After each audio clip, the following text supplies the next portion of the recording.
But look at that ocean, though. Not on this side. This side's really clean. That side's really toxic. How was your weekend? I'm finally 18. I can do whatever I want. Or like, Or Lucas. yeah. That's good. I love Lucas. And you're all like opening your like, wow, the truth comes out. I'm like, I'm with you, bitch. And then what I would come do. I need to start learning how to ride the bike, though. Look at that Tesla. I'm watching that Tesla. Ooh, you have to put It's really clean here, right? That's why we can have our windows open. This is like the only time. We're literally 15 minutes, 20 minutes from home. Oh, it's in the trunk golf course near here. It's right there. It's like literally right there. No, we're not going there. No, we aren't. Yeah, we should start counting Teslas. You're hilarious.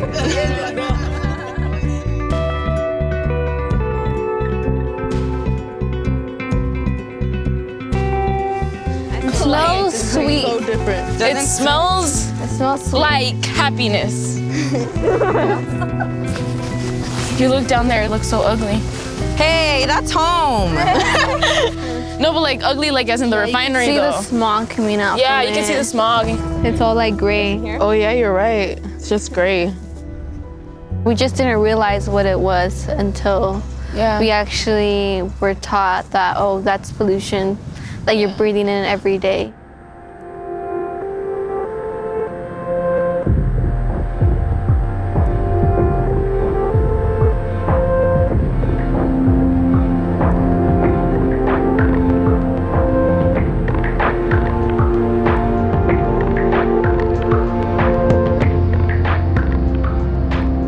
Wilmington is home to the third largest oil field in the US. Almost every street has a view of the industry. Los Angeles and the nearby city of Long Beach have the worst ozone pollution in the country. That's according to a report last year from the American Lung Association. The air here in Wilmington is particularly bad, with the pollution burden sitting at 100, according to the California Environmental Protection Agency. You imagine a scale where 0 is fantastic air quality, 100 is terrible. Here in this neighborhood, it's as bad as it gets.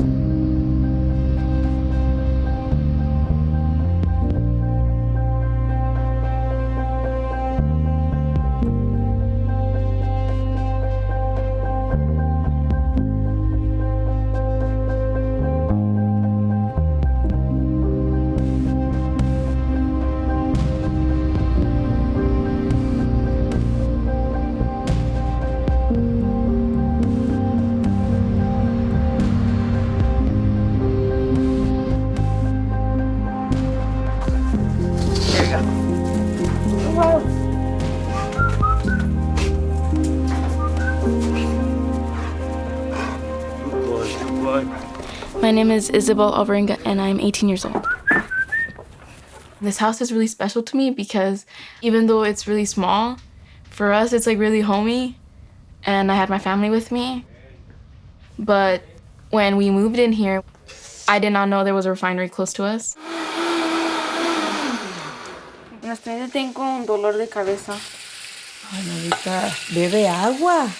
I did not know that this refinery was actually polluting my lungs, my family, my health. It was affecting my health. It was making a big impact. Con ganas. In 2013, my mom was diagnosed with cancer, stage 3 breast cancer.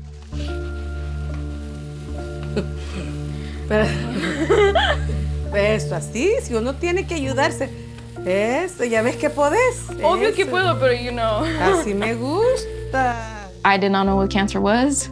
As a 13-year-old, I went on Google and I found out that like you can possibly die. And every single day, this is a constant fear, a stress. I'm just afraid that I won't make it to like my 30s if I don't do anything about this.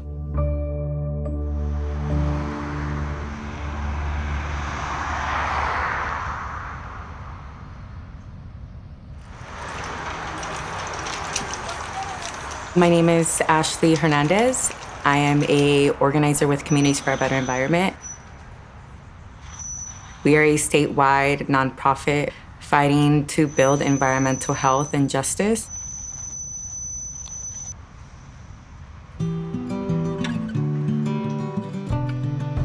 CBE is all about community.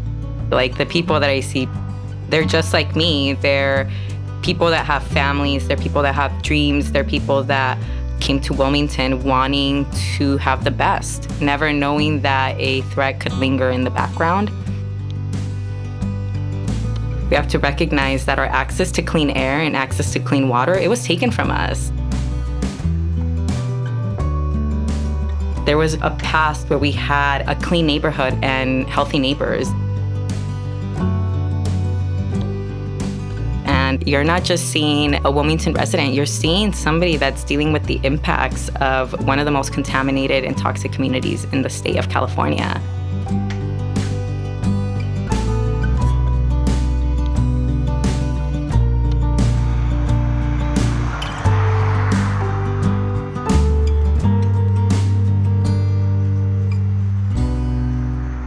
I'm Daryl Molina Sarmiento, and I'm the Executive Director of Communities for a Better Environment. We're the 40-year-old environmental justice organization, and we want to make sure that our community members' voices are not silenced. For example, when Chevron exploded in 2012, it sent thousands of people to the hospital in Richmond and in the surrounding communities. My father-in-law told me, we can't do anything about it. That's a real reaction for so many people. We want folks to know that the power that they have is real and can push back against the oil industry and its impacts in our communities. My name is Gladys Limon. I was senior attorney at Communities for a Better Environment. Environmental justice is about ensuring that all people have basic human rights.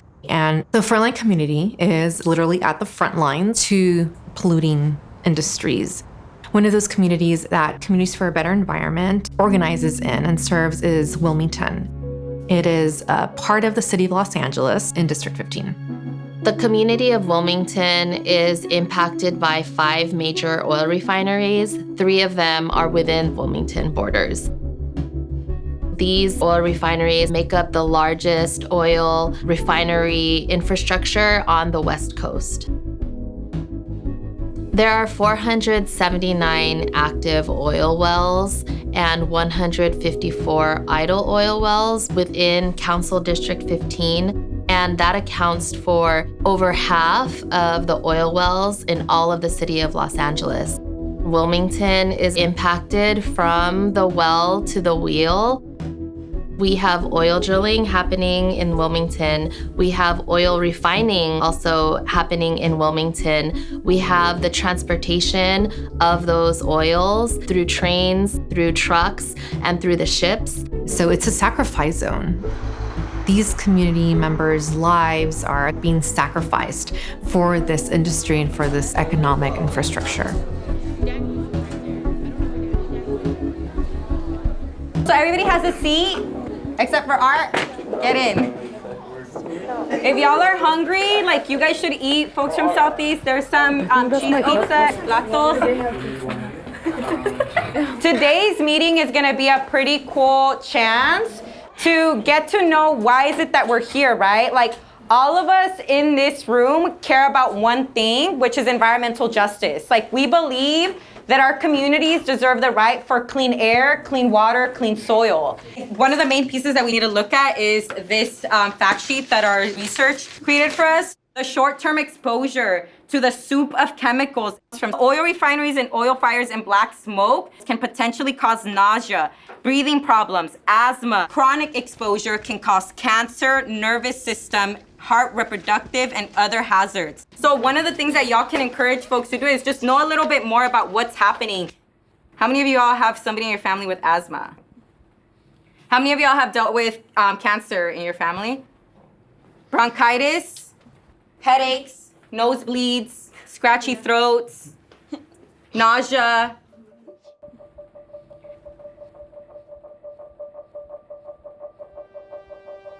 We are the physical representation of that data. What's a sensitive area or sensitive receptor that has oil drilling in your community? The church. The church. It's where they gather and they pray, and there's oil drilling in their parking lot. So right where you pray, you have an oil drilling site. Hospitals. Hospitals, yeah. The irony of having oil drilling sites next to a hospital.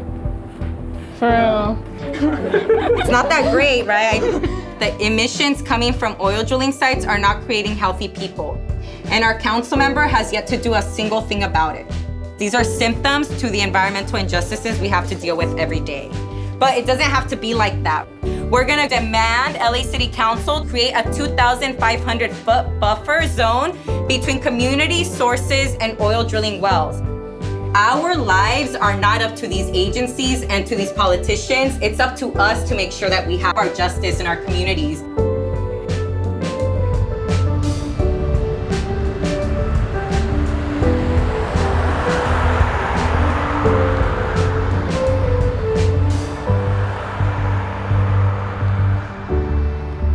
In 2018, a couple of CBE youth members did a study with USC, which is a private university, focusing on particulate matter in our communities. Particulate matter is substances that are in the air, but we can't see them because they're really, really small. The scientists told us that the average could go up to 30, but when I saw the numbers, my highest one went up to 120. 75. 76, 76, 77.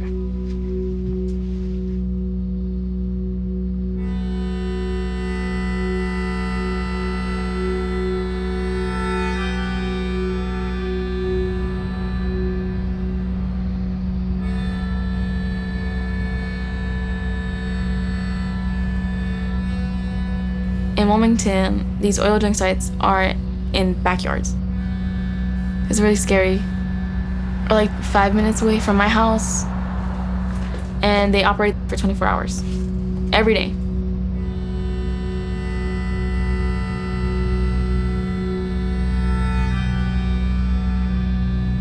There are dozens of deadly, highly dangerous chemicals that are used in residential neighborhoods on a daily basis at these oil operations. Crystalline silica, methanol, hydrofluoric acid, formaldehyde, butoxyethanol, xylene, aluminum oxide, and there are a host of others that we don't know about that are hidden from the public's view under trade secret laws. And because we cannot prove that this particular cancer was caused by this particular chemical from this specific refinery, we don't have accountability. And residents are the ones who are paying for this.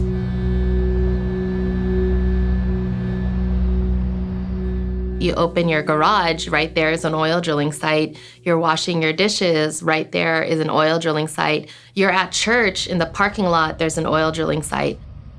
And so we came together with other organizations to advance a 2,500 foot buffer zone in the city of LA. It would stop any new and existing oil drilling within 2,500 feet of sensitive receptors, meaning schools, homes, where people live, play, and worship.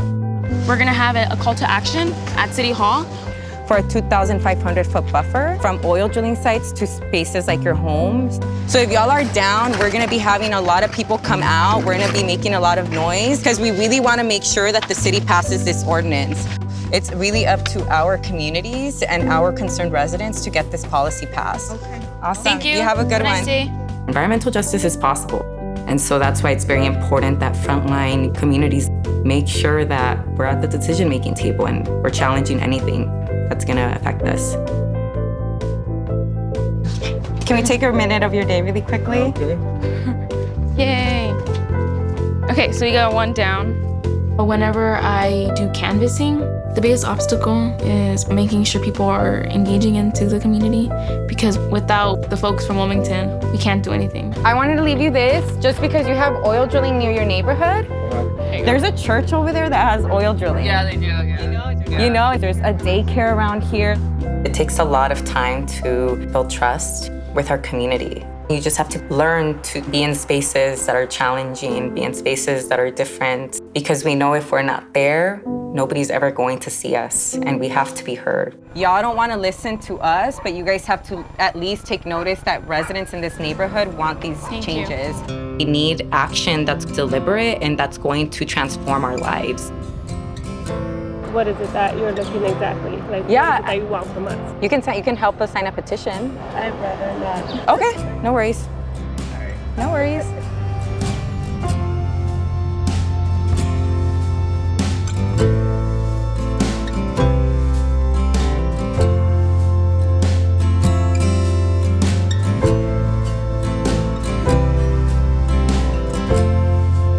The oil industry has so much money. They are funding the Boys and Girls Club. They fund the schools. You see the kids playing on the baseball field. They have their inhalers. And residents are expected to just be thankful. These are really insidious tactics to buy the silence of community members.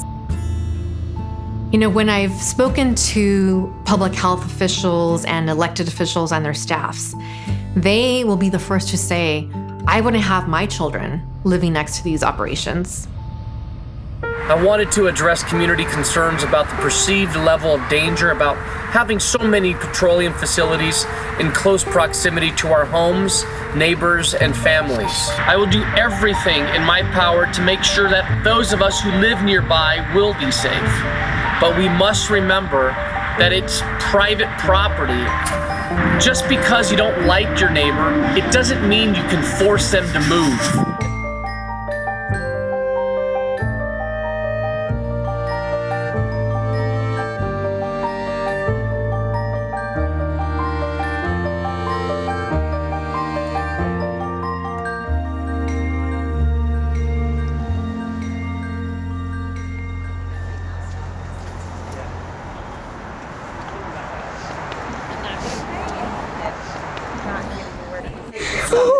Dang, this is scary. Oh my God.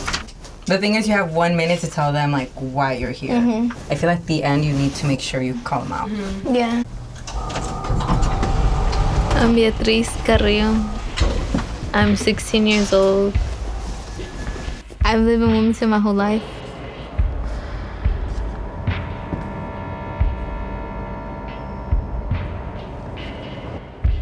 In my mind, there was a chant, stand up, fight back. Stand up for what you deserve and fight for it because no one's gonna give it to you.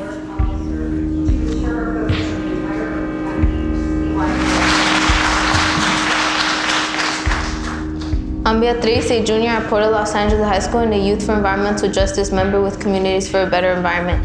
I support the 2,500-foot buffer. I've lived in Wilmington all my life. Even though we do not have PhDs, we're still gonna fight. In 2012, 1,200 gallons of crude oil spilled on my street. No emergency evacuations, no state of emergency. Not even one representative from Buscaino's office came. I know that we're small, but we have a lot of power. This is why we need a 2,500 setback between homes, churches, schools, and oil drain sites.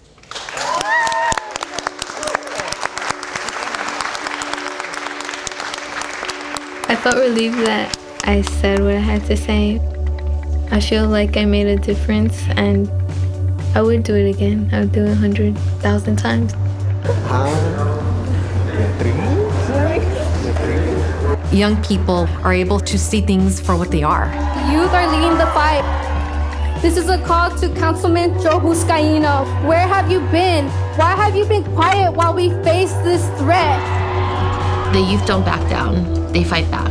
My name is Isabel Aringa. I come from Wilmington. Today I'm here to represent my community because we want justice, we want freedom.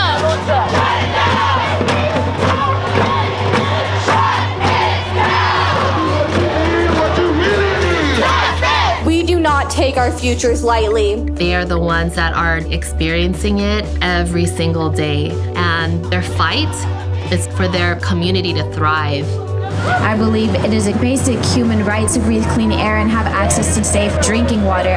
I fight so no other Angelino has to experience the nosebleeds that I've had to go through because of toxic emissions. It's very important that we remain strong and recognizing that the most powerful resource and most important resource in Wilmington is not oil, it's us. Stand LA has been an inspiration for all of our statewide partners, making sure that we have a 2,500-foot setback and also phase out all existing wells. When people say, why don't I leave?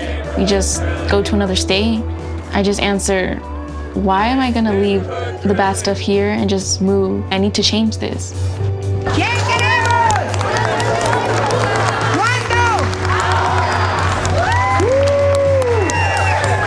I don't want to leave the problem. I want to fix it. I don't want the problem to affect other generations. I want to fix it. I want it to end.